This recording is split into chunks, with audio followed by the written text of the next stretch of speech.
Ayan, pumunta nga pala kami ni Zumilu sa Seda Hotel, Novali last November 30 para mag-celebrate ng aking 30th birthday and nag-staycation kami for 3 days and 2 nights. Ayan, sinalubong nga ako ni Kuya, sobrang bait niya na siya yung nagbaba ng mga gamit. Siya na rin yung nag-park kay Ashi since may baby nga daw ako. At syempre, pumayag naman ako dahil tamad-tamad tayo eh. So, ayan, siya na rin yung nag-akyat at nagbaba ng aming mga gamit sa room. And, ayan, room 445 nga pala kami that time. And, mabilisang room tour lang tayo, char.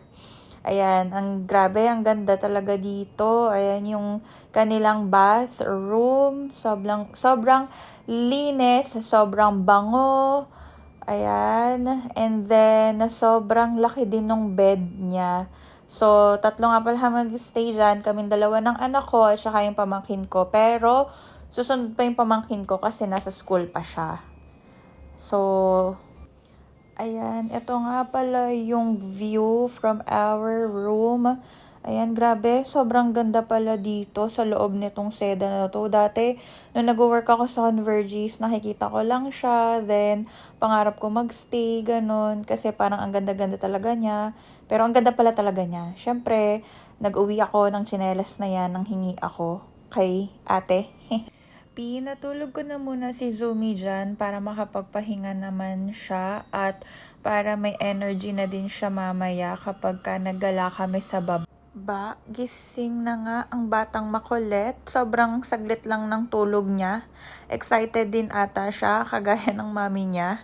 At maya-maya bumaba na rin kami ng elevator para i-check nga yung mga amenities nitong hotel at makapaggala-gala din sa pool area.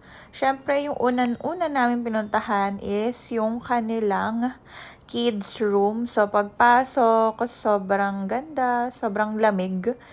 And may dalawang batang naglalaro dyan. So, parang Chinese ata yung isa. Sobrang cutie. Ayan, and after nyan, chinek naman namin ni Zumi yung game room.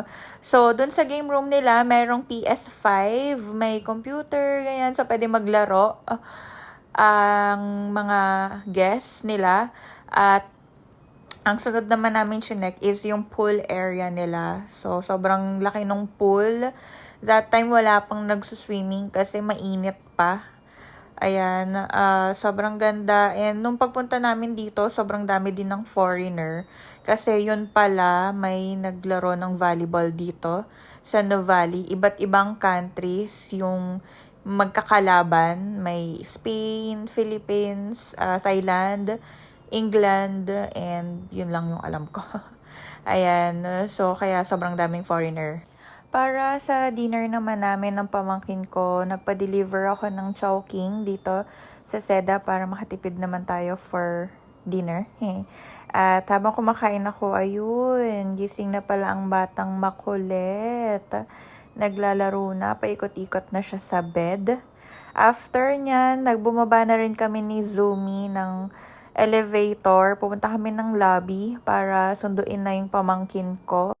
Nag-chat na kasi siya na malapit na daw siya. Kaya inunahan na namin siya sa lobby para makita niya kami agad ni Zumi. Ayan, pagbaba nga namin, sobrang daming mag-check-in. Yung iba galing pa silang laro from volleyball. So, ayan yung view naman ng room namin sa gabi.